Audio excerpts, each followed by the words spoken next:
In episode 3 entitled School to the Moon, we see that Ellen has become completely enthralled by the idea of being with Brian, but that she's been promised to another by Colin. And as she tries to undermine her brother's efforts to marry her off, she gets promised to a different clan by Dougal. She basically spends the entirety of the episode trying to figure out how to escape the metaphorical prison of arranged marriage, just as she claimed her father had taught her to do in the previous episode. And this part of the episode's plot is simply one of the runners leading us to Ellen and Brian eventually running away together, something that we already know happens because of Jamie's backstory in the original series. We also see how it is that Colin sustained the injuries we see him struggle with in the original series, which was kind of heartbreaking when you throw in his trying to appease his father into the mix. Furthermore, we see how it is that Colin became Lord of Clan Mackenzie and how Dougal became his war chief, something that provided a lot of political intrigue. And I thought this was more taking care of outstanding business from the previous show, a necessary narrative issue needing to be addressed in my opinion.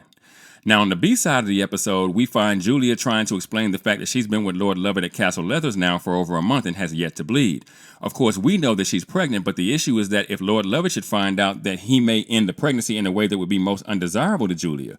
But because she realizes that Brian is Lord Lovett's bastard son, born of his sexual relationship with Davina Porter, another of his housemaids, she resorts to quite the plan in order to save the life of her and Henry's unborn child.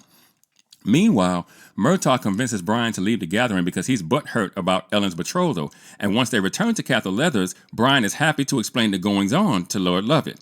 Brian does this in the hopes that Lord Lovett will come up with a plan to stop Ellen from being married to the Grants because they are currently aligned with him. Murtaugh thinks he does this to clear the way for him, but he still doesn't know that Brian fancies Ellen too, so that should make for an interesting revelation later on this season. And I gotta say, overall, the women in this story are some tough broads, man. Both Julia and Ellen, but I suppose that's reflective of the time that they both live in. Julia sleeping with Lord Lovett so as to convince him that the child she's carrying is his instead of her long-lost husband's is absolutely diabolical, but I can see how she would think it necessary.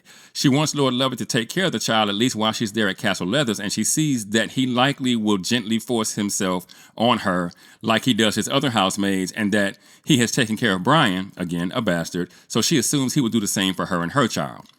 And this was a heck of a way to end an episode, and it makes you look forward to the next one, which is essentially what you want from a final scene as a writer, so mission accomplished in that regard. Now, overall, I'd give this episode an 80% or an 8.0 if you're thinking IMDb score. You guys know I'm not a fan of prequel series, mainly because retconning an entire television series is an extremely difficult thing to accomplish, but Outlander Blood of My Blood has proven itself to be the exception to that particular rule. And as we get into the thick of things, narratively speaking, it's becoming clear where this season of the show is headed, where Brian and Ellen are concerned. As for what the end point of the season arcs for the other two characters, Henry and Julia, will be, I'm not quite sure what to expect just yet, but whatever happens, I'm fairly certain that I can trust the writers of this show to deliver something truly worth watching.